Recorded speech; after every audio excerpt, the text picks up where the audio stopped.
Thank you very much to, I usually don't need microphones, so let's see, to Alexandra and to Emmanuel for all of the logistical details for today. And it is a real pleasure and honor to be a visiting scholar here at the new school at the Zolberg Institute. So thank you very much, and thank you for coming out in the rain. So as Alexandra was saying, what I'm presenting today is part of a larger book project on U.S. detention and deportation policies and practices. So I welcome any kind of feedback from this talk, because a lot of this talk is being incorporated into the book project. And I'm happy to talk more about the larger project too in the Q&A. So to begin, the photo on this slide is of Ecuadorians who have just been deported from the U.S. This is right after they disembark the U.S. plane in Guayaquil, and they're being processed by Ecuadorian migration officials.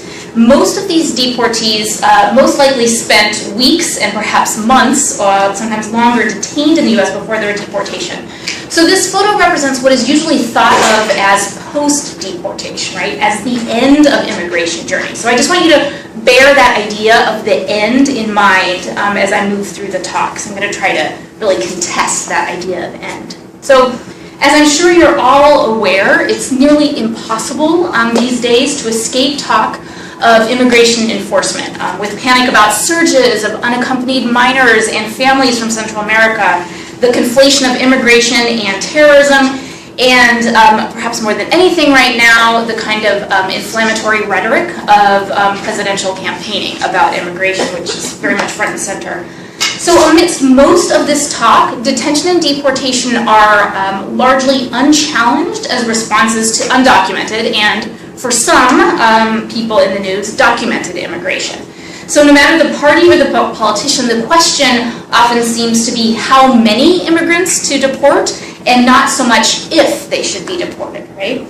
And indeed, detention and deportation are keystones of contemporary U.S. immigration enforcement policy. The U.S. detains and deports more people than any other country in the world. There were, now 2013, this is the last year in which the government has published official stats for both detention and deportation. But 2013, the U.S. detained over 400,000 immigrants and removed over 370,000, right? Now this represents really explosive growth in detention and deportation since the 1980s. So to give an idea, today's daily detained population is largely pegged to a quote-unquote bed mandate set by Congress of about 34,000 people a day. In the 1980s, the U.S. detained only about 4,000 per day. Okay, so this expanding detention and deportation regime is typically justified in both public and political discourse, when it's really, questioned at all, by a particular spatiotemporal logic, right? Detention is presented as the physical separation by containment of unwanted immigrants from the national space, so it's framed very much in this logic of protecting national security or homeland security.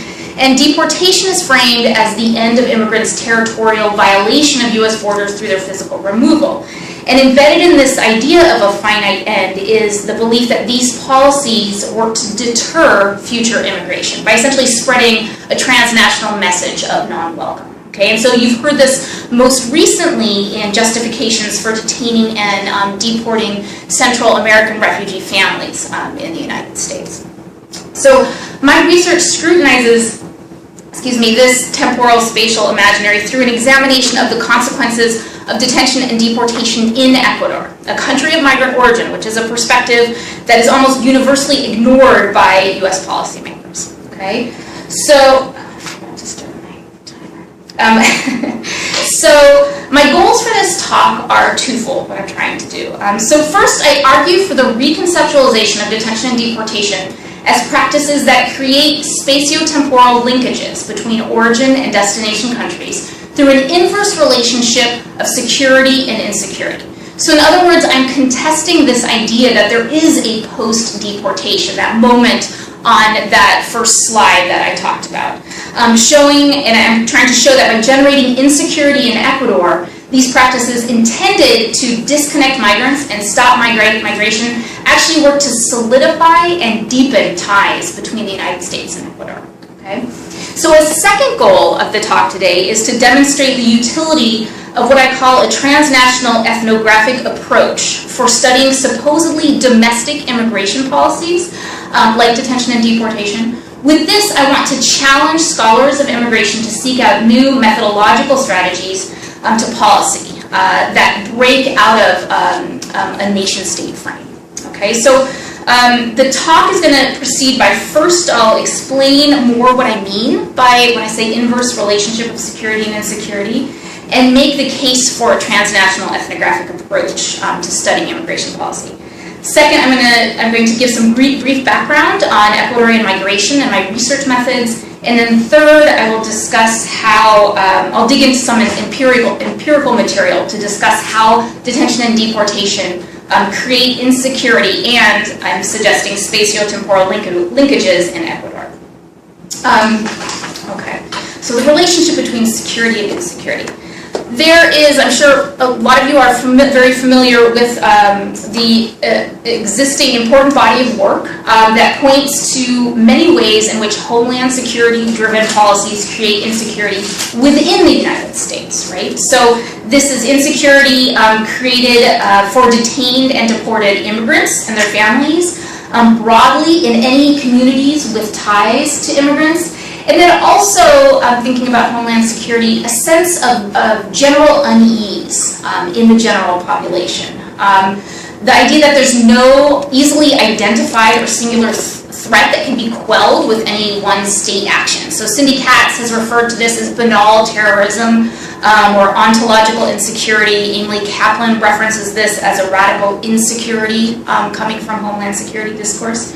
So my project pushes understandings of security and insecurity beyond U.S. borders to consider how U.S. immigration enforcement policies are embodied in migrant origin countries with serious consequences at the intimate and local scales. What I'm suggesting is that key to this is a transnational ethnographic approach to the study of immigration enforcement policy. And I want to explain more what I mean by this. So scholars studying policy typically approach it, any kind of policy really, but I'm focusing on immigration policy here, tend to approach it from what people often say as from above. Okay, so that is through research with those who make and implement the policy with the focus on the stated intentions of the policy. This project, what I'm trying to do in contrast, is studying policy from below in a country of migrant origin, tracing policy from the everyday spaces and places where it is lived, okay, through qualitative and ethnographic research methods. I follow scholars who have used ethnography to study the state in the past, to reveal ways in which the state manifests in daily life, okay? A transnational ethnography of immigration policy pairs analysis of policy and policy makers in the policy-making state with fine-grained attention to ways in which policy is experienced outside the policy-making state's borders. Okay, so this approach therefore fosters the development of a multi-sided, multi-scalar understanding of immigration policy. So in this case, detention and deportation, that is, I suggest, often absent in immigration scholarship. Okay, so to provide some background information on Ecuadorian immigration, today there are, numbers vary as it often does with undocumented populations, but between 600 and 1 million Ecuadorians in the U.S.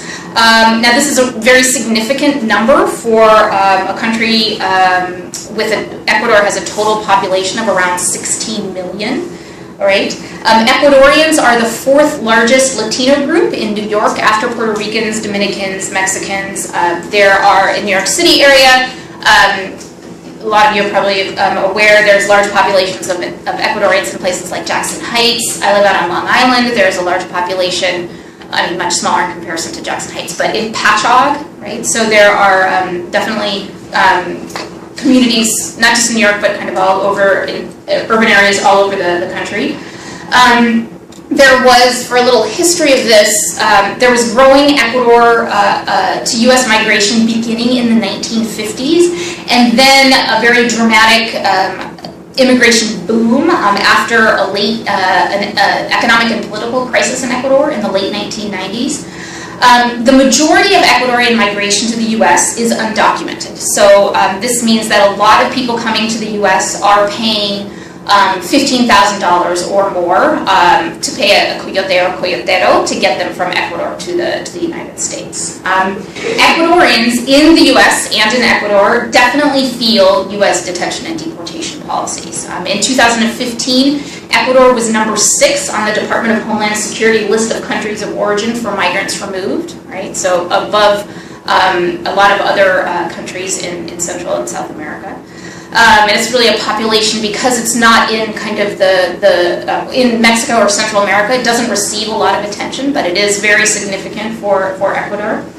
In terms of my research methods, if in 2008 and 2009, I lived for 9 months in Cuenca, here on the map, which is Ecuador's 3rd largest city and the regional center of these 2 provinces, at Azuay and Cañar. It's in an area of very high emigration. So in that southern Andean region, about 6 out of every 10 inhabitants has a family member living abroad, and this is mainly in the U.S. and also in Europe.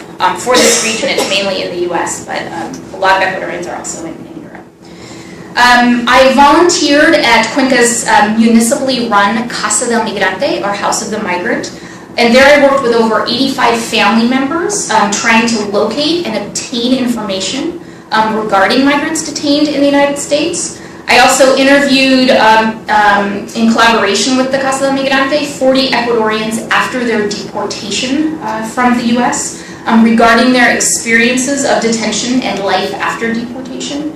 And I also interviewed about 25 Ecuadorians who work with migrants' families' issues of migration, either in the government or lawyers, private lawyers, and then also the nonprofit sector. Okay. Since 2009, I've kept an email and phone contact with the Casa del Migrante, and I continue to help occasionally look for missing detenidos, missing detainees over email and Skype. And so what I found in 2008 remains very much largely intact in terms of patterns and experiences that are going on. So what this research shows is that both the process and aftermath, or the supposed end, of detention and deportation can cause, and often do cause, profound experiences of daily insecurity for immigrants, their families, and communities in Ecuador.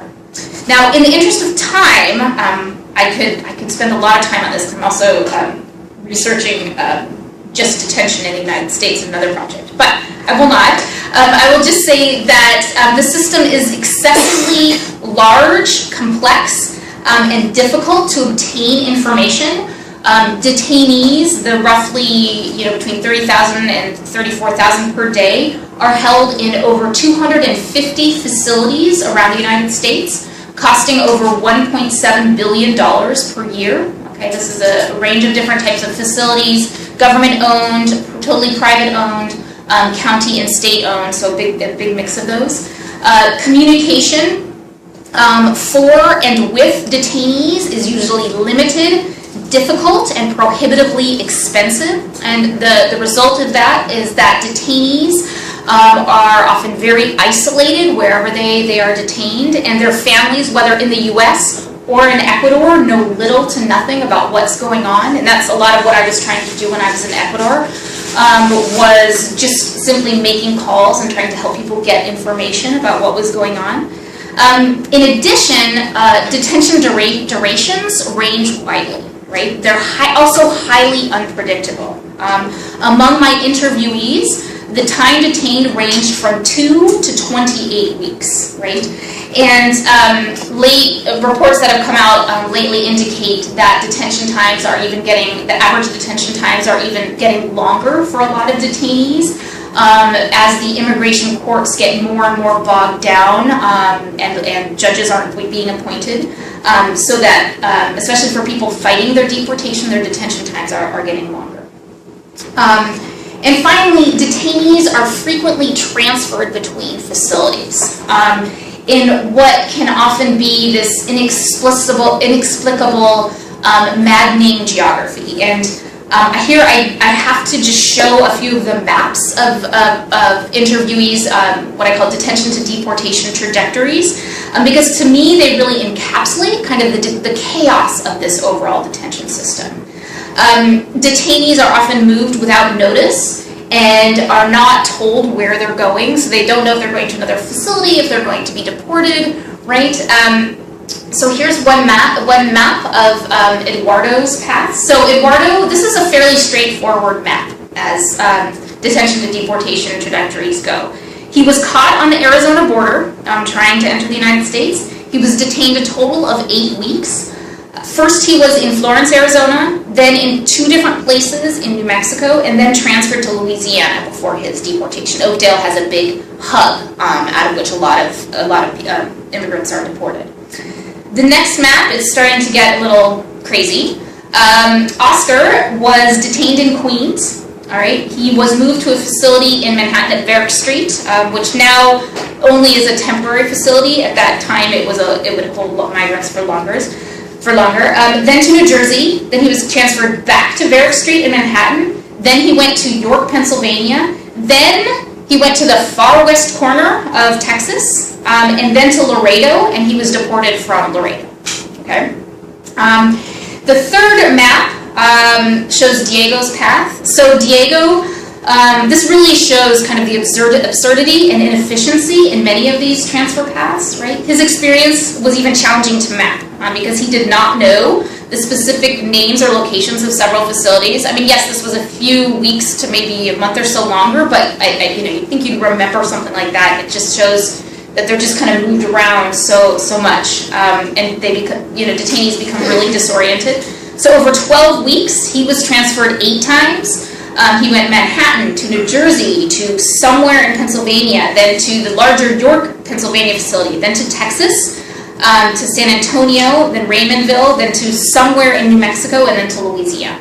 Okay, so you get a sense of, and there's, that's something we could talk about in Q&A. There's a lot of reasons for possible reasons for all of these transfers, but a main point I want to get across is that detainees often have no idea of any of these reasons, right? And a lot of these reasons are just silly, like lack of bed space. Okay, so a lot can be said regarding the consequences of this chaotic system for detained migrants.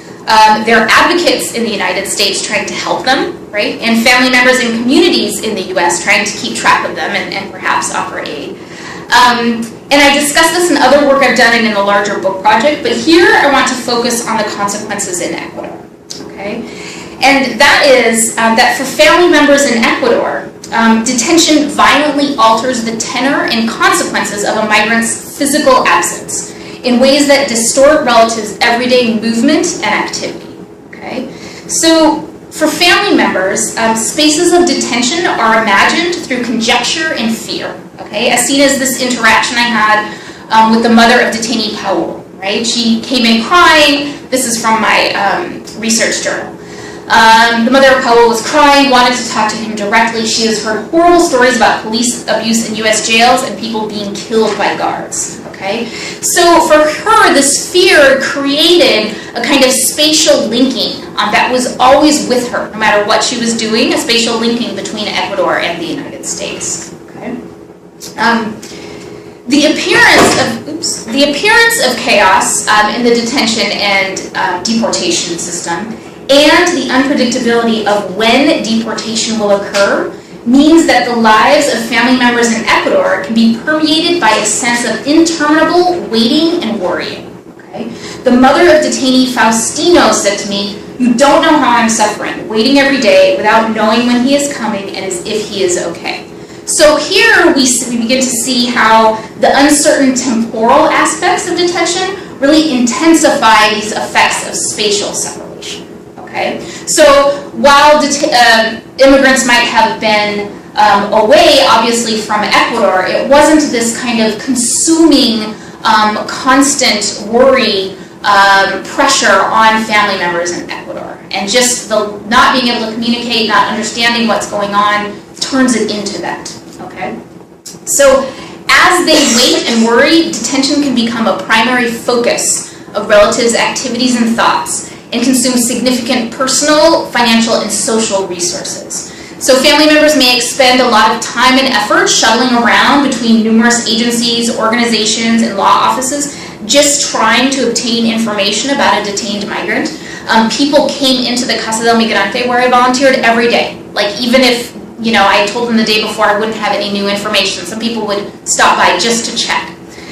In addition, they may throw precious financial resources toward trying to obtain information or to help a detainee in ways that contribute to very serious economic insecurity for their family.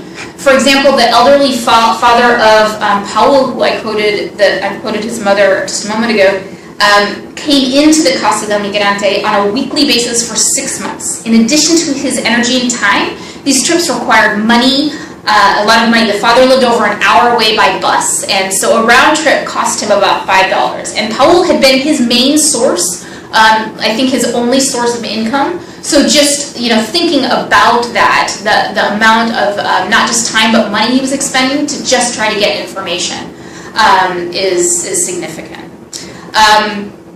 And they may also spend considerable amounts of money trying to help a detainee in ways that further contribute to serious economic insecurity for their family. For example, paying for a lawyer in Ecuador or in the U.S., right? Usually with very little chances of success. And there are plenty of lawyers in the U.S. and in Ecuador ready to take that money, knowing that they can't really do anything. Okay? So, furthermore, families in Ecuador often depend on these remittances, like Paul's father, sent from the migrant working in the U.S. Obviously, while that migrant is detained, he or she can't work in the U.S. or in Ecuador, right? So they're doing nothing to help contribute. There's this quote from my journal. Sister Pedro today came into the casa saying that they were desperate, that they needed Pedro to come back to help them financially, that they couldn't support the children. So with often lengthy detentions for unknown amounts of time, the situations of detainees' family in Ecuador could pretty quickly become very precarious. So fear and insecurity regarding detention can be literally embodied in the mental and physical health of family members. One mother, already on hypertension medication, related that the stress of her daughter Daniela's detention made it difficult to sleep and affected her health in numerous ways. She's going to the doctor, she's seeking medication. In addition, Ecuadorian families in dire economic straits are unable to pay for routine or emergency medical care. All of these impacts then bleed into families' social worlds. The detention and presumed deportation of the migrant can immediately lead to dramatic changes in the family's everyday reality, and often a sense of anxiety or loss about their own material existence. One person said to me, "What will we do now? We still have almost all of his debt, that $15,000 that they paid, and there's no work there," right? And I heard this over and over and over again, kind of, what are we going to do?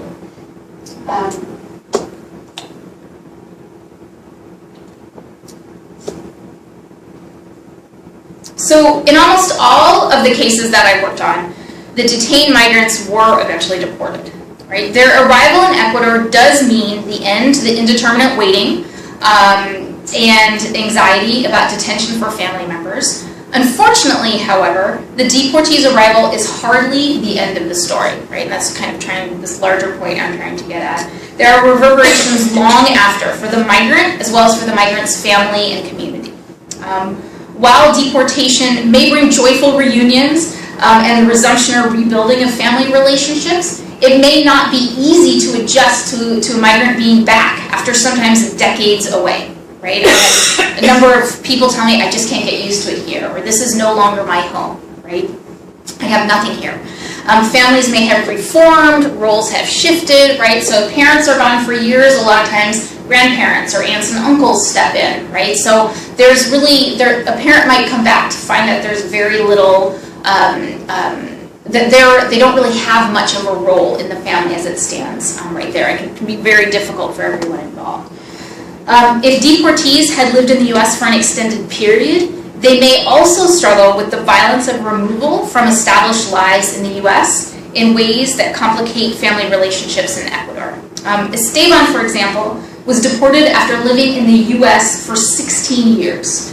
7 weeks after his father's arrival in Ecuador, I interviewed his adult son, and he said of his father, "It is very sad. He is 64 and he can't get work. About 3 or 4 years ago, he'd given up drinking. With all this, he entered into an emotional shock and started to drink again. And I tell you that he already tried to commit suicide 2 weeks ago. So as a son, I'm very excited and content to have my father back after so many years. But I am sad to see him as a person totally broken, lost, and totally destroyed." So while this suicide attempt may be an extreme case, I think it signals that the experience does not neatly end for most deportees when they are physically released in ways that impact their daily lives once they're back in Ecuador. Many deportees expressed anguish at the abrupt separation or cutting of relationships. 5 of the 40 interviewees were separated from children in the U.S. One recent deportee that came in trying to figure out how he could get back to the U.S. Told me that his wife and 2 young children were still in the U.S. He called home every day. His young children did not understand what was going on, and his wife was struggling to keep their apartment, right? So you heard these kind of stories of anguish over and over again. Many also felt a huge sense of material loss. So once taken into custody, if they do not have documented family or friends who can help, right, you can't send somebody without papers to a detention facility. Migrants can do nothing to deal with personal belongings. So Juan Pablo said to me, he told me of begging officials. So when the police were deporting me, I said, "Please just let me be. I've got part of my life made here. I have to get out to see what happened to all my things." So I had stories of, abandoned apartments, things left on, cars left on the street, people who had left their bank account information can no longer, get access to their bank account, right? Deported migrants and their families have to deal with the economic reality of forced return as well. As Manuel put it, "As soon as I arrived in Ecuador, there came my debts. Boom, boom, boom, everything at once," right? So deportees are returning to the very same economic conditions that forced them to leave in the first place. And now, too, they might have the added pressure of their migration debt, which, as I said, is often $15,000 or more, right? If they aren't paying these high interest loans, they're accruing more. Some have multiple migration attempts that they're trying to pay off, right? So that amount of money is, for most people, completely unattainable in Ecuador at the types of jobs that their removal from the U.S. means that they can no longer remit money as had become their role. They may return then amidst serious crises for their family. Finally, detention and deportation can contribute more generally to community insecurity. All right? These practices impact entire communities' economies. Detained and deported migrants can't remit earnings to their families, which would have been spent locally. Right? Furthermore, local economies in areas of high migration have become very dependent on these migration monies. Local businesses have sprung up supporting, for example, migrants and their families' communication needs, money transfers, sending packages. The general cost of living in regions of high migration has been inflated due to the availability of remittances. Like, for example, in Biblian, this one area outside of Cuenca, the cost of that has a large immigrant population in the U.S., the cost of real estate is crazy. Like, it is, I think of it as like Long Island house prices, right? So you are not going to be able to afford a lot of the things in that area without migration monies. So deportation rates, should deportation rates continue to increase, as a lot of politicians are very excited about doing these days, the already tenuous foundations of local economies could be further destabilized. Second, widespread detention and deportation could lead to numerous social problems. Families devoting personal resources towards locating, worrying about, and assisting detained migrants have a lot less time and energy to invest in their local communities. I also spoke with Ecuadorians working with issues of migration who expressed concerns regarding the impacts that deportation has had and will have on local society and culture. There is very little governmental infrastructure in place to help deportees and their families. When deportees arrive, there's often a government agency called the SENAMI, or the Secretaría Nacional de Migrantes, there to greet them, right? So they'll give them a little bag of toiletries and a sandwich and a cup of soda and a packet of government flyers about job opportunities, and that's pretty much it. So people are coming back without kind of any real clear way forward, okay? And deportees may bring problems back from the U.S. To Ecuador. For example, the formation of gangs in Ecuador has been attributed to the forced return of migrants who belong to U.S. gangs. Now, this seems to be kind of a nascent problem in Ecuador. It's nothing in comparison to what's going on in Central America with El Salvador, Guatemala, Honduras. But local officials are very worried about kind of increasing violence that they've seen from essentially U.S.-raised migrants that have been gang members who have been deported back to Ecuador, and then bring those gang connections with them to start gangs back in Ecuador. So both the detention and deportation system itself and the aftermath of deportation are fraught with multiple experiences of insecurity. In other words, policies supposedly propelled by the objective of defending U.S. homeland security negatively impact security in countries of migrant origin, in the lives of detained migrants, family members, for migrants after their deportation, and just in communities more generally. But perhaps policymakers in the U.S. are not concerned with insecurity outside of the U.S., as long as other objectives are met. Indeed, the generation of hardship is implicitly and now ever more explicitly a desired consequence of these policies, right? In 2011, the Border Patrol put out a plan. They've since the 90s, they've had an overarching strategy of prevention through deterrence, it was called. They now have something that they're calling the consequence delivery system, right? And this has very specific, there's some fascinating reports, government reports kind of about their strategy, and then scholars reviewing these as well, but basically saying that they're trying to make immigration and deportation more and more difficult. They're not just deporting people over the border, they're trying to get them far away from the border, perhaps to places they're not familiar with, or all the way back to Ecuador in the case of South America, right?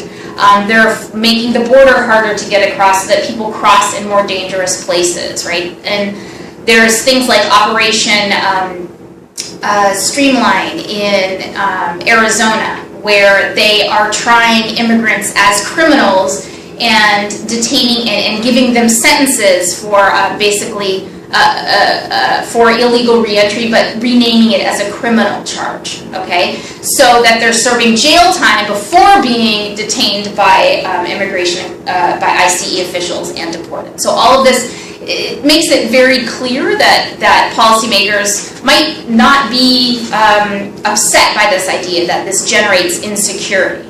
But behind this kind of idea of consequence delivery is the idea that this functions as deterrence, right? That this is not, that fewer migrants are going to come, all right?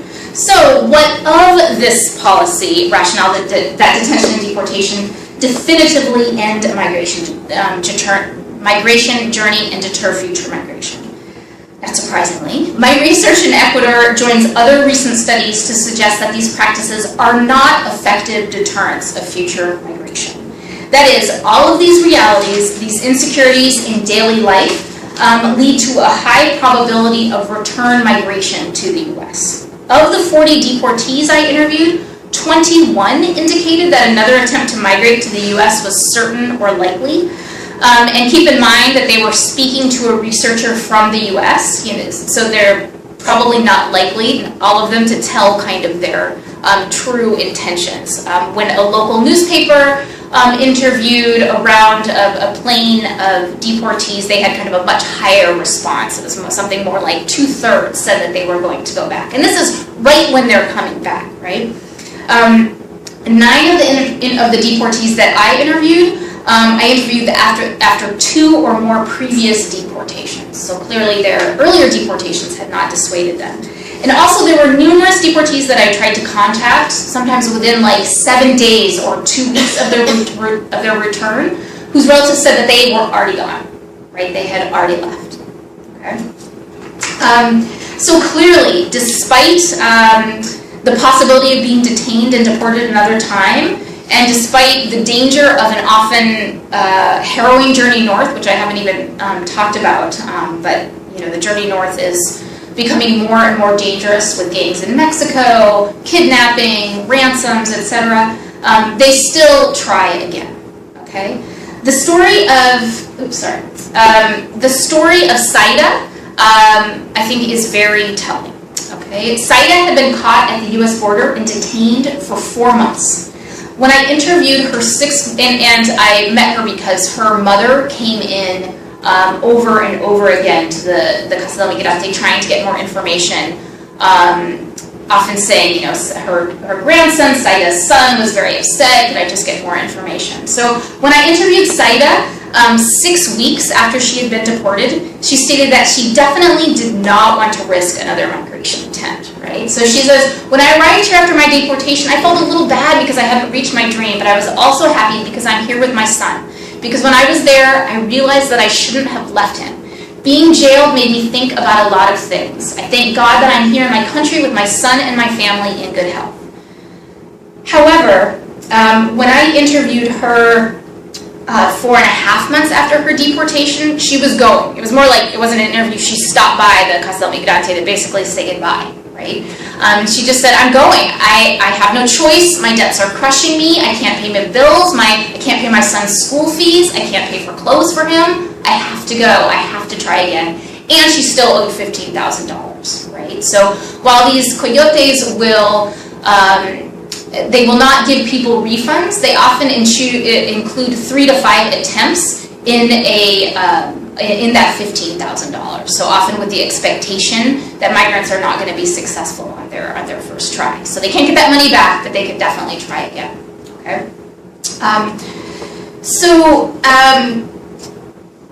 In addition, there's cases like Saida, who was migrating again, but the frequency with which family members of first-time migrants came into the Casa del Migrante shows that there is still continued new migration to the U.S., right? And this continues, right? I'm still in touch with the Casa del Migrante, and they kind of say it's business as usual. There's plenty of people that come in, families of new migrants coming in, so there's still plenty of people making that trip for the first time.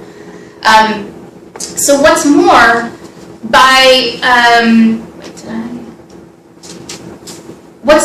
contributing generally to family and community insecurity, I suggest that detention and deportation may actually lead to additional new migration to the U.S., which further challenges understandings that detention and deportation contain and stop migrants. So migration, migration has become embedded in Ecuadorians' collective consciousness as an escape mechanism for hardship. It follows that migration will continue to be utilized as a family strategy to deal with problems, including insecurity engendered by detention and deportation. Also, once a migrant is detained and deported, the less exceptional it becomes to her, her family, and to her community in Ecuador. While for some deportees, the experience did scare them off future attempts to migrate, for many others and for their families, knowing what happened seemed to calm some anxieties regarding future migration attempts. Okay, so this idea that once it happens, once you get through it, you can make it again, kind of decreases that deterrent effect. Okay. Finally, generally growing community insecurity related to detention and deportation may destabilize households that had been relatively stable, provoking families who previously had not engaged in migration to begin to do so. Okay, so if there's more people coming back, and the economies, local economies are being destabilized because of that, that kind of makes this new pool of people who might migrate. Okay, so to conclude, through a transnational ethnographic approach, we see that detention and deportation generate insecurity within and outside of U.S. borders. by destabilizing families and communities in countries of migrant origin, not deterring future migration, and likely bringing about additional new migration. The U.S. and Ecuador then are linked in space and time through experiences and consequences of detention. They are also linked through the reinitiation of migration journeys by deportees and the initiation of new journeys by new migrants. Okay? We see that detention and deportation engender effects that actually operate in opposition to stated goals by creating spatiotemporal linkages between origin and destination countries. Now, this transnational ethnographic approach contrasts with the tendency of many academics to focus on the nation-state scale when studying policy and ignore the subnational and local scales. What some, Wimmer and Glick-Schiller, have said amounts to a methodological nationalism. Okay? That is, the bulk of social science scholarship looks at detention and deportation from a domestic standpoint, which is no doubt immensely invaluable. I'm not saying that that should not happen. That is important and necessary. But I am suggesting that transnational ethnography provides a valuable approach for disrupting taken for granted assumptions regarding how immigration enforcement policies work. And in so doing, this approach, I hope, contributes to contesting the continued expansion of these violent and inhumane practices, especially as they are ever more on the table in kind of current debate, not just in the United States, but more and more around the world. Thank you. Nancy, can you? No, it's on. Okay. Can you tell us anything about the social networks that are created among detainees once they sort of are deported in Ecuador? Is there sort of a link that, as you said, some of them have relations to gangs, but some of them among themselves might be able to really create a network to create further opportunities to migrate or for jobs, employment, housing? Right. I didn't find a lot of evidence of that. There are definitely associations of migrant families. There were some people who kind of said, okay, now I know how it works.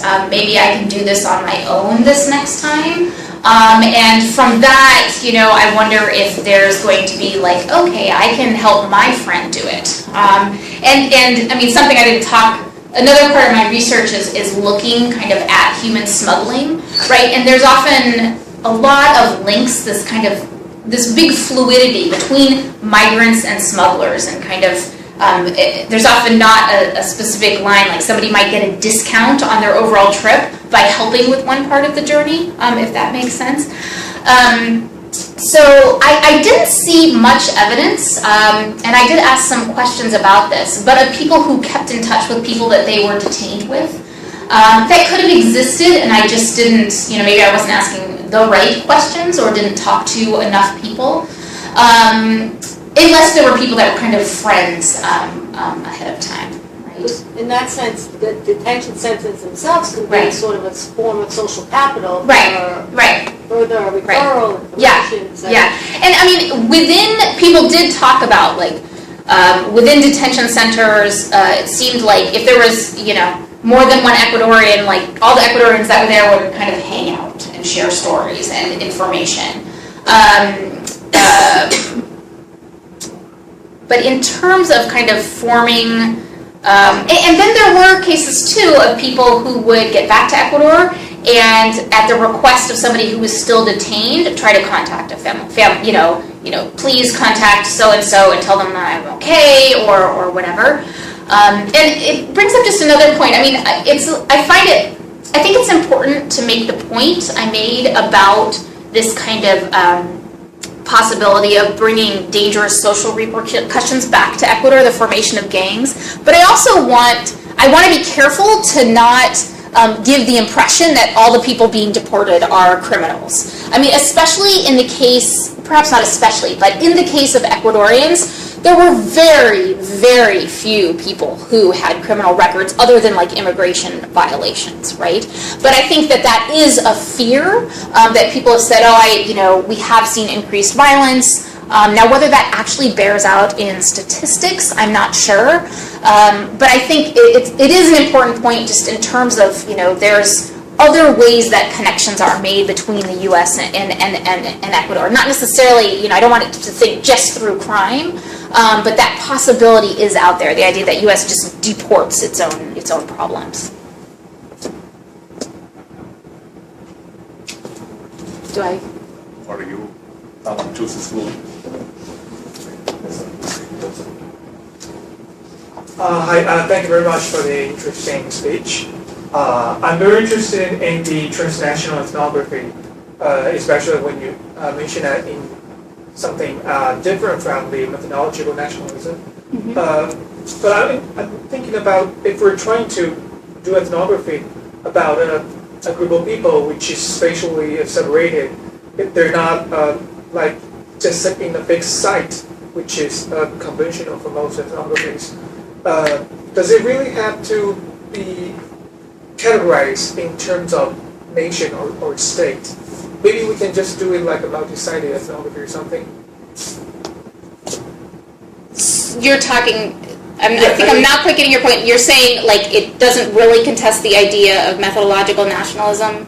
No, that's actually what I'm wondering. I'm wondering that the transnational ethnography,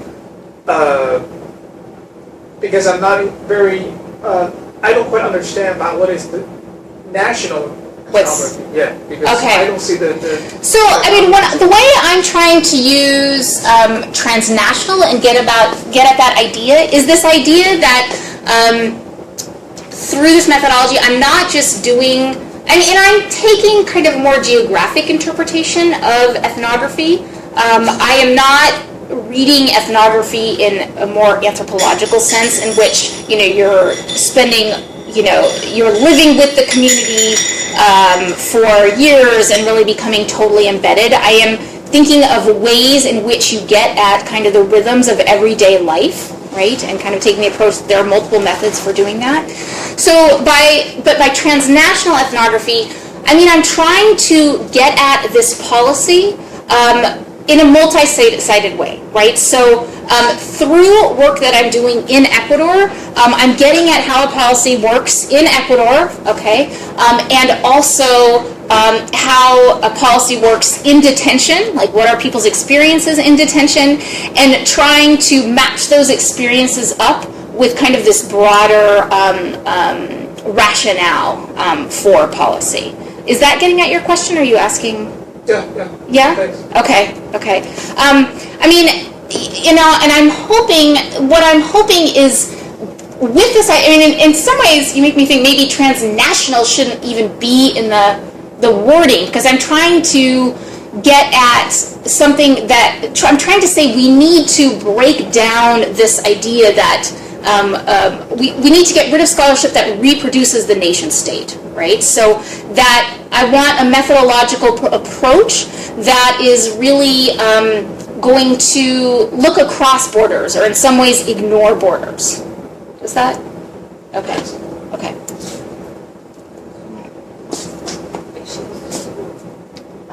Thank you for this interesting talk. Could you tell me how far the detainees were kind of scarred by this experience of detention, or did they somehow internalize was it a matter of shame or just failure? Yep. And obviously that the government tries to criminalize them. Did they somehow internalize any of that stuff, or did they meet resentment in their local community back home? There's a big mix. I didn't find, so Tanya Golash Bosa has written on, she's done research in Jamaica and Dominican Republic, Brazil, and she found especially in Jamaica that deportation is a severe, or a cause of severe shame.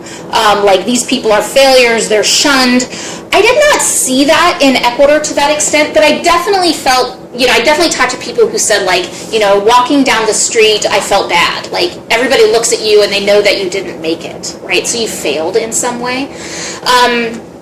But I didn't find, as, Tanya Golos-Bosa found in Jamaica, that deportees had extreme difficulty getting employment just because they were deportees. So I didn't find that. So other than, like, kind of personal and family shame, I did see, there's some people who are like, yeah, I was detained, it was a horrible experience, but it's in the past, whatever, I could deal. But I did see people that were severely emotionally scarred by this, right? Like, there were, I think of this one woman who was detained for like 4 months. There were a couple cases that I worked on that they were detained for extended periods of time, not because they were fighting their deportation, they were caught on the border, but they were being held to serve as witnesses against coyotes. So there was really no hope, and there was nobody ever talked to them about, like, oh, you can get a special visa for that. But so they in facilities that did not treat them well, they did not have information, they felt very criminalized, and months afterward, they were depressed. Experienced severe depression. And I don't know in the long term where that went, but certainly it had very real impacts on them. I think there is in Ecuador there had been a period before I was there where deportees were actually held by the government once they got off the planes. And this was a time for corruption, like kind of fleecing them and their families. Now it seemed like that had largely been addressed and wasn't going on, so it wasn't causing kind of additional problems in that sense. But so I think it was mixed. For some it was this kind of real lingering hardship, and others did get past it. I think for those that really felt that they had been a great injustice had been done to them, they really held onto that. And for some I talked to a few people who made it seem like that was their reason for going back, like to kind of rectify this wrong, like I had a case to stay, or they treated me like that, how dare they, right? I went through this detention experience, now I'm even more invested in kind of getting there. Thank you very much for the talk and presentation. I have one question that, actually I have two questions. One is a very simple one. You talked about the transfer from site to site. I'm actually very interested why they are transferred from one place to another. Because, obviously there might be one of the reasons might be that they lack, that there is a lack of beds in the facility, but there might be some other underlying, reason for that, yep. Like the channeling through the Sonora Desert. So there are. I have also another question, okay. Just kind of picking up on the question regarding the transnational in your ethnography, because you said that you don't want to reproduce the nation state in your research. And that's, I think it's a very noble cause, and I totally agree. But then you said that your research wants to ignore borders. How is it possible? Wants to what? Ignore borders. Okay. And how is it possible if it actually relies on them? Right. That's a great question. So, I kind of sympathize with that, but I can see that it heavily relies on the nation state as a dominant form of. Political form, right?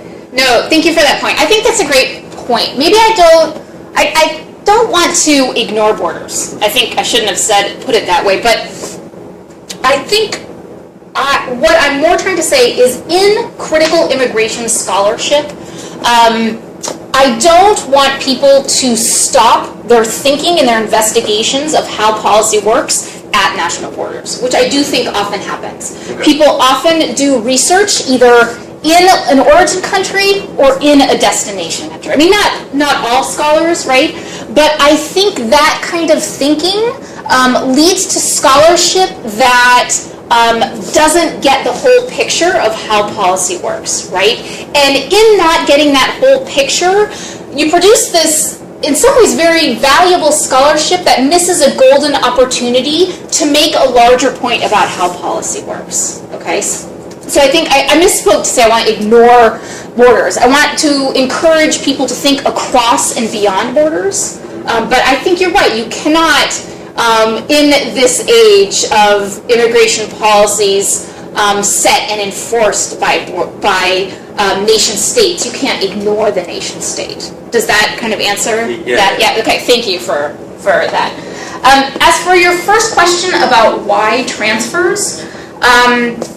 There are a lot of reasons for transfers. I mean, I think the biggest, or not the biggest, so there is kind of the most, perhaps, innocuous of simply bed space, right? So areas like you see on this map, New York City, where a lot of Ecuadorians live, so a lot are detained there. There just isn't the bed space. If an Ecuadorian is or any immigrant is detained on Long Island, for example, there are no immigration detention facilities on Long Island. So now these days they go to New Jersey, right, or to York, Pennsylvania, or to Buffalo. All right, so they're being moved to New Jersey and upstate. All right, there are different places that have. I mean, this gets into the privatization of detention and the commodification of detainees, in that detention has become a revenue-generating strategy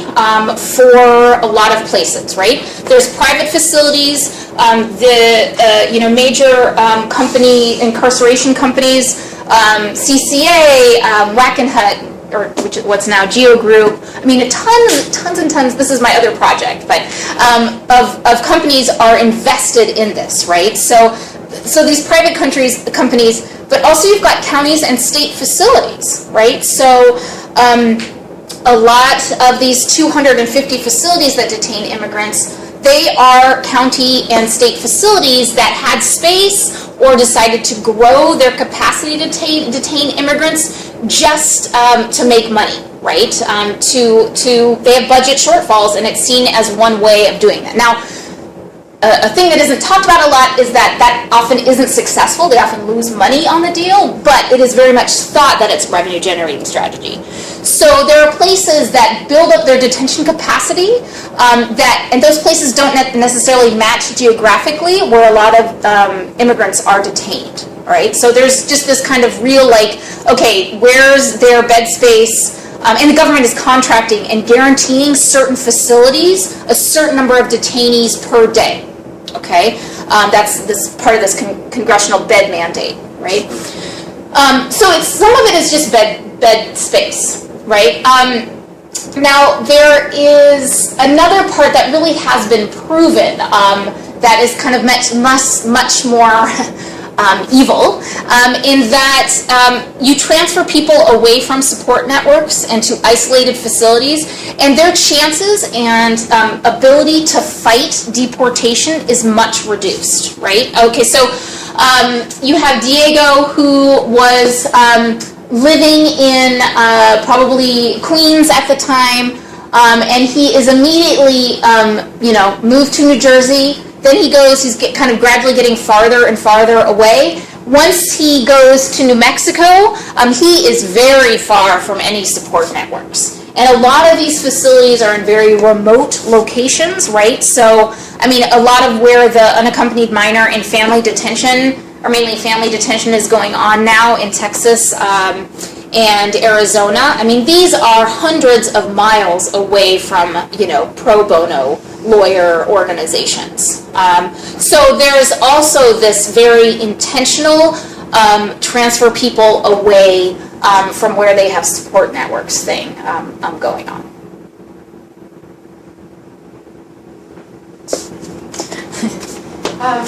Thank you for your talk. I don't think this works, right? Yeah. I'm curious to know if Because you say that your study is also of policy, right? Yeah. And I'm curious to know what kind of policy have you looked at in Ecuador that is related to the conclusions that you're getting at, especially if you've still been, you said you've been in touch with the Casa del Migrante and that they report that it's the same situation of what you described as the consequences of insecurity. And you mentioned one of the programs of giving them a bag of things. That's not really a program, but yeah. Okay, but I'm curious to know what kind of policy you've looked at, especially with this government that has been in office for a number of years. Right. And the vast changes that has happened in Ecuador. Okay.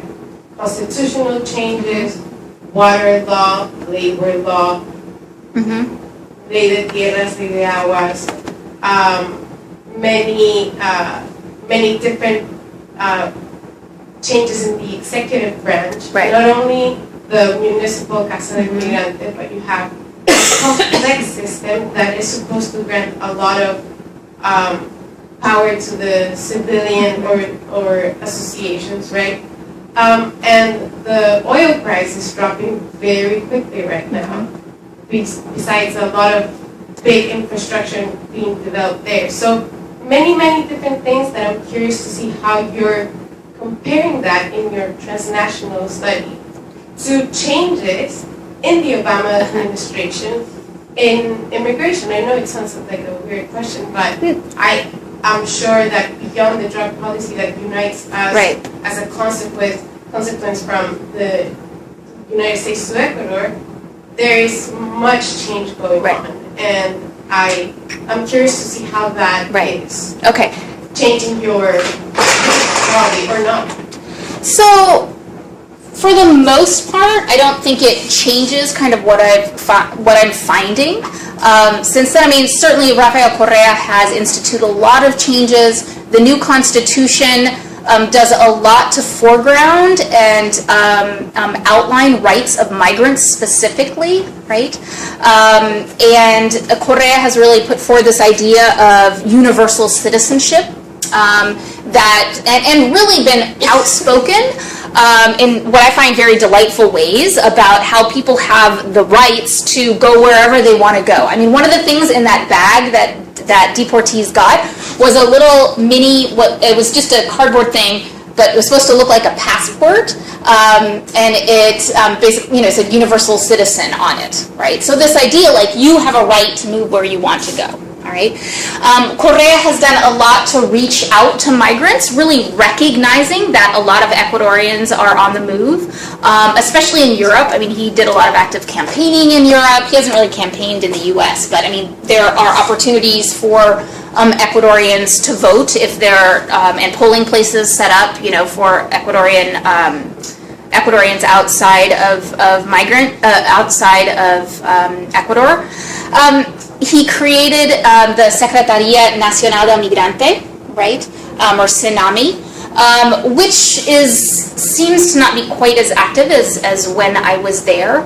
And the SENAMI was very active in kind of promoting the rights of migrants. They had a program called the Plan Cucayo, which the idea was that migrants could come back, deported or voluntary return or whatever, and apply for grants to open businesses.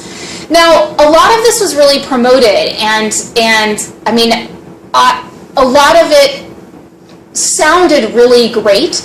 In terms of the effects for migrants, especially detained and deported migrants, there really have not been a lot. Like, there were not that many people who have been able to get these grants to start businesses. I mean, you had to put up a bunch of money yourself to do it, right? Despite a lot of talk about universal citizenship, Korea hasn't made really any headway on the national stage in changing the rights of migrants. Ecuador is one of the few, or is one of the countries that doesn't actually have an agreement with the U.S. government that when one of their citizens is in detention that they need to notify the Ecuadorian government, right? So in terms of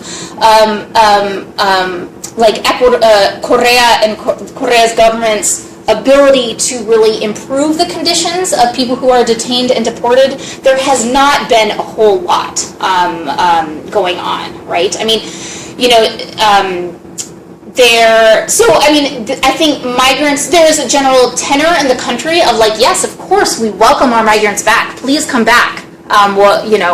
Vote, be part of our country when you're away. In terms of the actual effects for detained and deported migrants, I don't think it hasn't been negative, certainly, but, you know, it hasn't been all that positive. I mean, despite the new constitution that really emphasized the rights of migrants and refugees, there has in the last few years been a real turn against refugees that are in Ecuador from Colombia especially, right? So there, in the Constitution it says, you know, we will treat refugees with dignity and respect, and I mean, I think there have been a lot of government programs to do that, especially for Colombians. Public opinion has tended to kind of go the opposite way, to kind of see this traditional nativism coming out about Colombians and also Peruvians.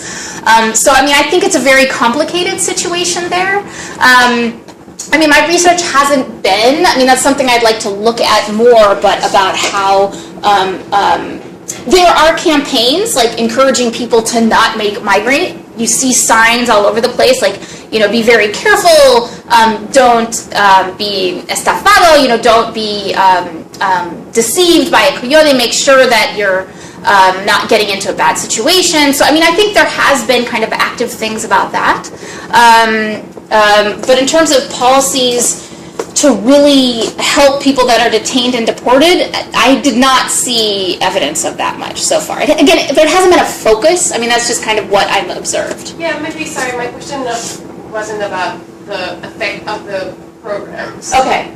But more of, if you speak of insecurity in many different ways. Yes. What kind of changes have you seen in policy that affect different types of insecurity? Like general broad policies of the Ecuadorian government? In the people that you have interviewed, are they immune to changes in policy? I'm sure they're not, right? Correct. So what you see in them, or these families,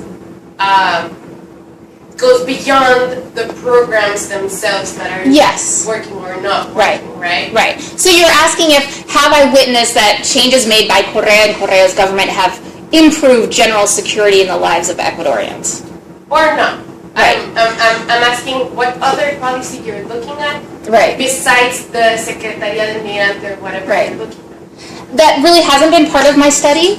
I mean, I would say it's very mixed depending on who you talk to. I mean, if you talk to indigenous people who, you know, the expansion of mining is forcing them out of their lands, they're going to say that these policies to increase Ecuador's economic status are not helping them. But if you talk to other people benefiting from that, they're going to say something else. So, I mean, I think, you know, even within Ecuador, you hear kind of very different things and answers to that.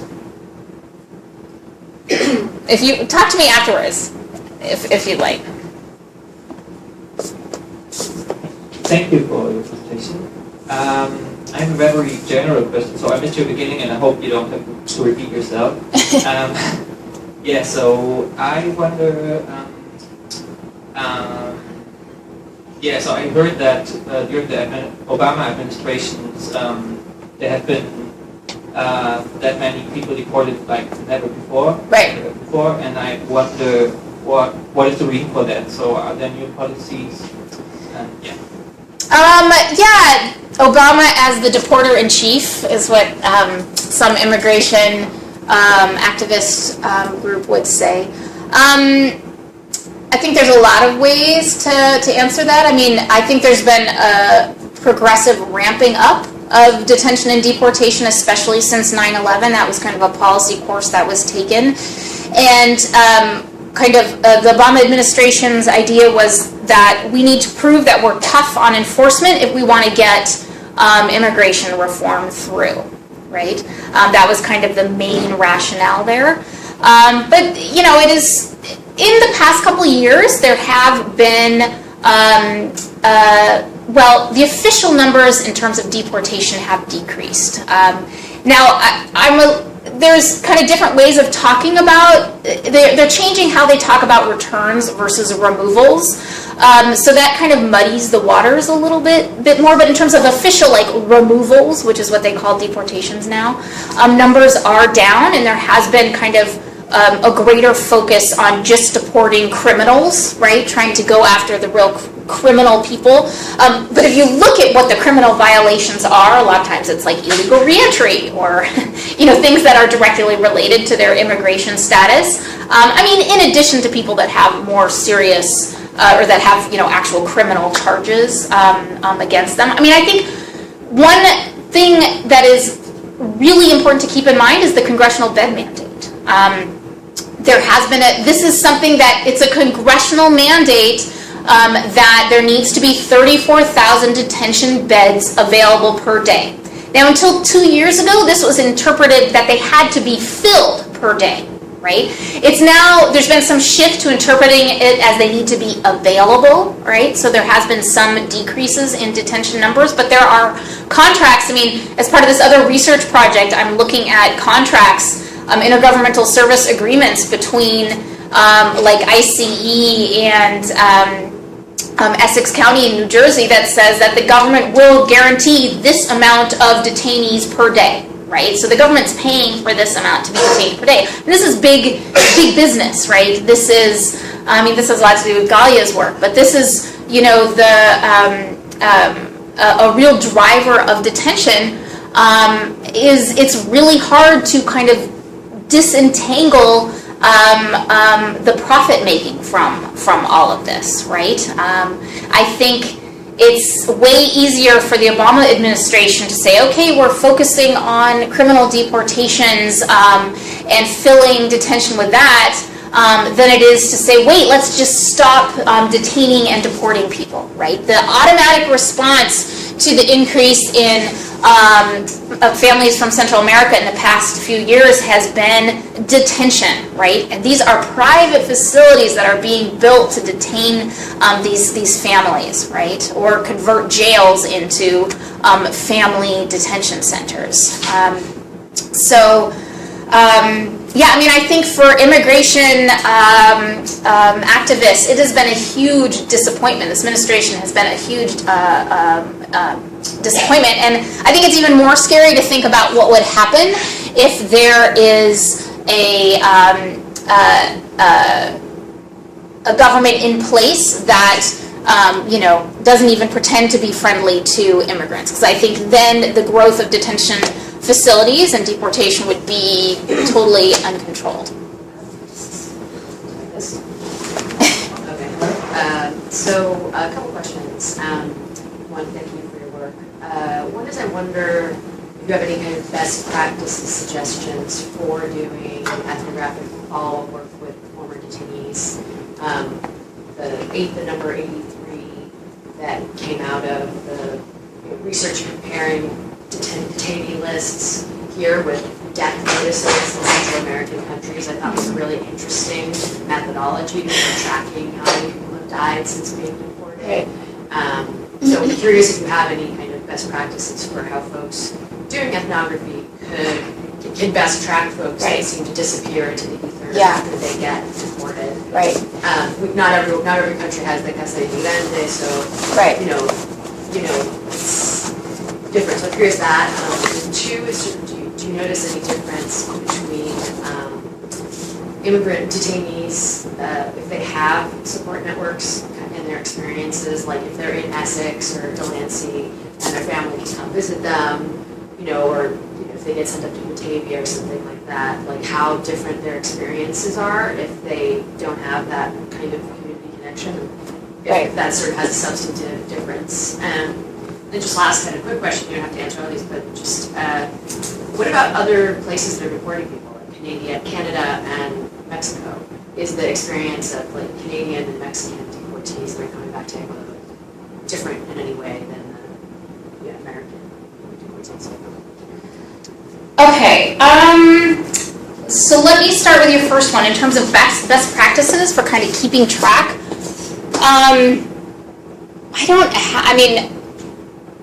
I have not been able to go back for research in Ecuador since I was there. I mean, the way I was able to do research was that I was there and I was working with an organization.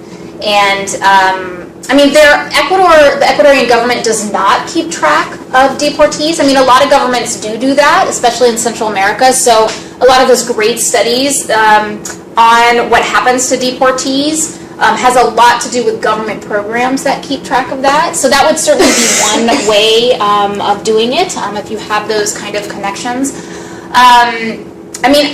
Just going to a place is so important, right?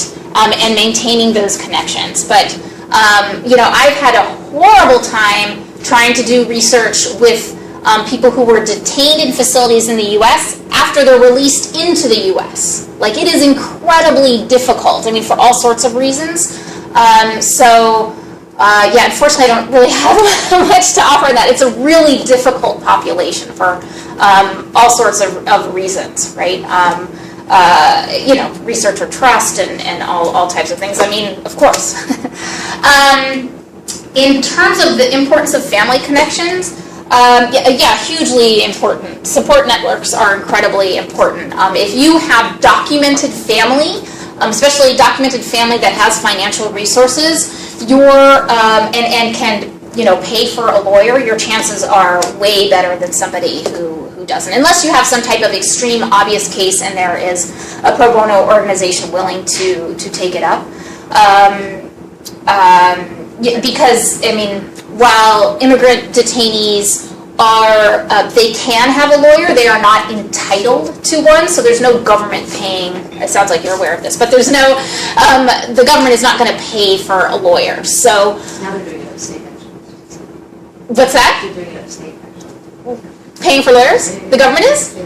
Oh, we should chat. Okay. I guess I've had more like from the ethnographic kind of human perspective. Yes, knowing that somebody's supporting you, knowing where your case is, somebody to give you that information makes a tremendous difference. It really wipes away a lot of that of despair, right? Not always. If you're kind of waiting, I think Syracuse's track records clearinghouse recently said that like the average time in detention waiting for an immigration case is now over a year, right? Because they are so backed up because of the lack of judges judge spots being filled for immigration courts. So you can still, I interviewed a number of people who had, I think of this one guy in particular, he had a U.S. citizen wife and children. He had a lawyer paying for an employer paying for a lawyer to represent him. And he was told where he was detained, I think it was in California, that he was going to have to be in detention for at least another 14 months. He was like, I could not do it. I signed the papers. Like, the idea of being there, still, I just couldn't do it. So it varies. Let's see, other Ecuadorians being deported from other countries. Where I was, there really wasn't, I didn't ever encounter anybody deported from Canada. There are Canadians or Ecuadorians in Canada, but I just don't know. My general knowledge of the Canadian detention system is that it is, while not lovely, it is better than the U.S. in terms of treatment of detainees. It's much more home-like facilities in general. But there have been Ecuadorians deported from European countries. Spain has been doing a good bit more deporting. There tends to not, I didn't encounter that very much, but there tends to not be much detention. It's more just like, you're deported. Your case is, you don't win your case or whatever, and you're deported. Spain has done some more active programs like actually paying Ecuadorians to we'll give you, I can't remember, anybody know the amount, but like you pay them, we'll pay you $5,000 or something like that. If you go back, you'll get it once you're there. So Spain has had kind of an active program of doing that. But there aren't, where I was doing research and with the Casa del Migrante that, I've done work with, the U.S. was really the primary person, or deporter.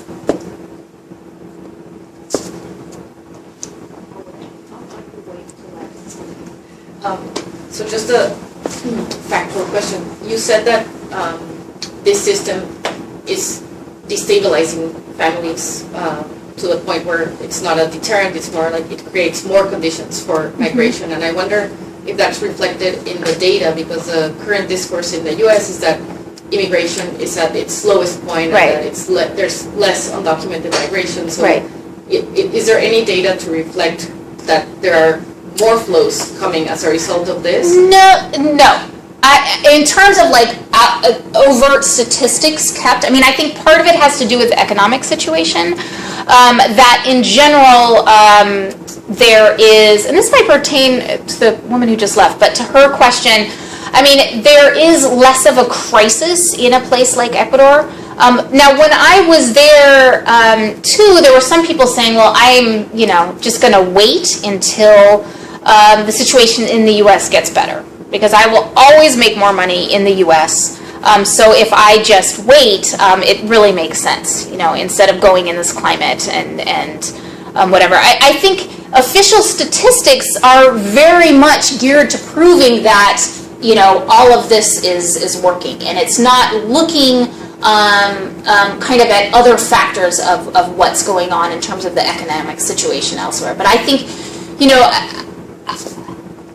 I very much want to offer I think if the economic situation in certain countries or political situations, this is the case right now in Central America, where immigration rates are way up, right? There's often kind of no, it's seen as U.S. as the only alternative. So I think there's a lot of kind of the way you count migration, when and where these statistics are taken, kind of what you look at, what you can compare, I think is very much skewed against kind of the point that I'm trying to make. But I think that when you see any kind of economic downturns or whatever, you're also going to see increased migration. But statistics right now would say that I'm wrong, but I don't agree. Well, maybe one aspect that kind of complicates your transnational ethnography, but that would enter the picture, especially recently, and I think this ties with Jackie's question, is that a lot of the work in terms of controlling the border is happening in Mexico. That's another great point. Maybe people are leaving, but they're not. The numbers are not getting counted in the U.S. because they're not making it to the U.S. Mexico has taken a lot of the burden on deportation. Yeah. And then my other related question, and it's connected to the question that was asked before about Ecuador's policies, because I do think that this is, if this is a transnational ethnographic project that focuses on policies, it definitely needs to consider Ecuador's return policies, especially when you mentioned this example of comparing with Jamaica, that the stigma that Jamaican immigrants face compared to Ecuadorians, and I think even if in their reality, perhaps the policies are not successful in providing the jobs and the opportunities that they seek, there is a sense that of this positive discourse towards immigrants and really supporting them, even if just in a narrative of their return and how that changes, because you talk a lot about the psychological effects. So I'm interested not just in the effective part of the policy of the KUKA, whatever it's called, of investments, but also the other part of that, which is the sort of the psychological support, even the identifications, which in Mexico is a big problem, that deportees and people who return can't even go to school and can't even open a bank account because they don't have an ID. And in Ecuador, I think it is very different. So I think that's a really important aspect to develop in terms of what return is actually like and why people may or may not be adapting when they're deported. Yeah, that's very okay. Yes, I just, since I'm interested in the outsourcing, I wonder if you felt any differences among those that were detained by private, by the private detention facilities as opposed to the public or government facilities, if there were different experiences involved. And also, you made a very interesting point that many of these facilities are actually losing money. Can you explain that? That's a fairly counterintuitive point. Sure. So, generally, in terms of the different types of facilities, there really isn't that much difference in experience.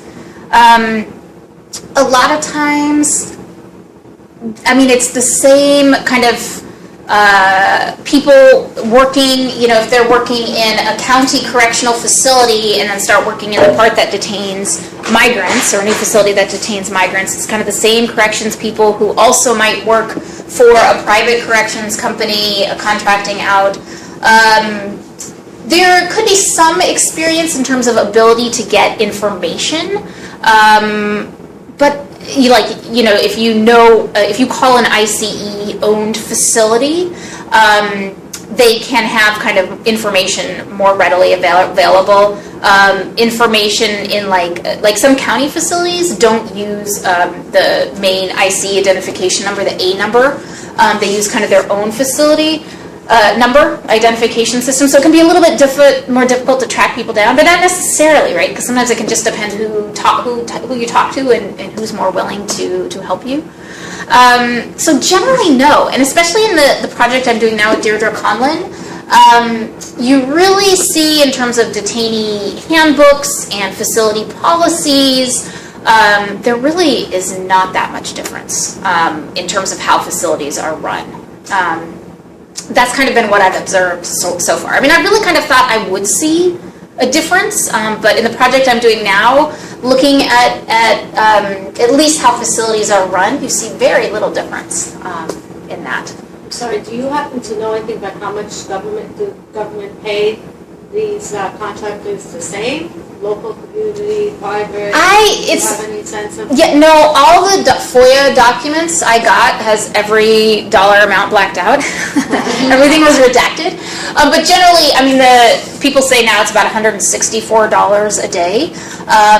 And my understanding is it's the same no matter what the facility, whether it's a private, and I don't have the numbers to prove that, but that's kind of, what I've heard. I don't know if anybody has the number. Okay. That it's the same whether it's through an intergovernmental service agreement or a private contract or a memorandum of understanding. If it's a memorandum of understanding, then it's the ICE, so there wouldn't really be an exchange of money in that. But anyway, very little difference between in that. And then. In terms of losing money, there have been, and I can find, this has definitely been the case in terms of counties building facilities for criminal incarceration. Like Ann Bonds has done some work on this, but like these counties will have these, it's Ann Bonds, and they do these bonds. Sorry, there's not a connection there, but they do these. They'll do these kind of bond, whatever it's called, sales to fund the building of a prison, saying this is going to get our county a ton of money.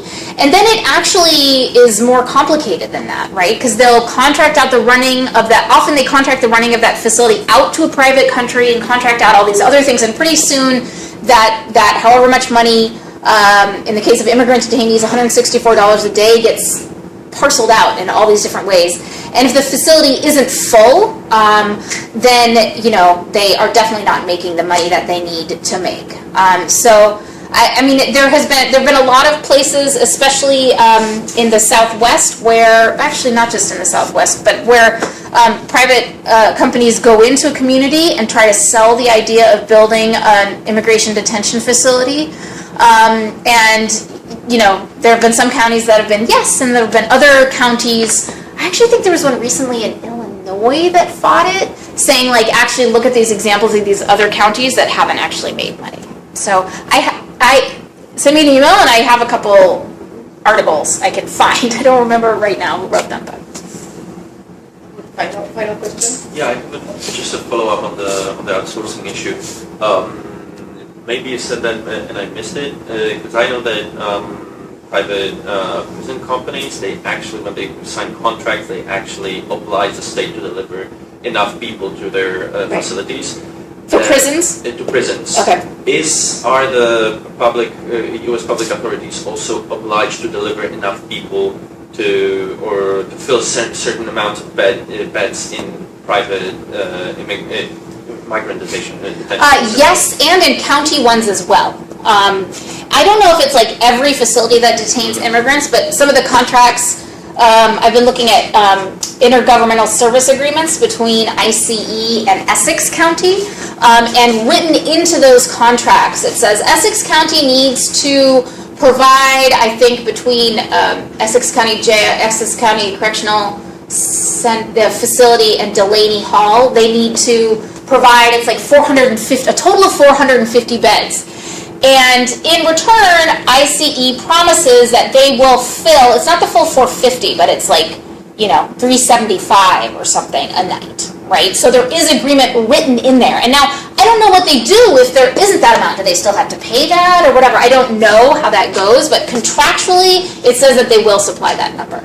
I mean, apparently when it comes to the contracts with the prison companies, the penalties for not fulfilling the minimums are higher than actually delivering prisoners. So one of the hypotheses for the hyper-incarceration in the U.S. is that that it actually, the stupid marijuana stops and arrests are also because of that. Right? Just got to fill the beds. There's certainly, a lot of links between a lot of the state level policies being written and, private prison corporations. I haven't seen as much written in terms of counties being involved in legislation, but clearly they benefit from policies that increase detention when they're, have these facilities with these guaranteed bed minimums too. All right, well, before we close, I want to invite all of you to our next events. On March 4th, we have an event about the history of U.S. immigration policy, and Nancy is going to be one of the speakers. It's a roundtable discussion, a conference, and the details are on our website. And then the following event in our lecture series is Vicky Squire on March 14th, right? So I hope you'll join us, and you can get all the information on our website, and also join our mailing list if you want to give us your name. Emma and Douglas can take it now, but if not, you can just log in, and then you'll get all the announcements for our events online. So thank you so much.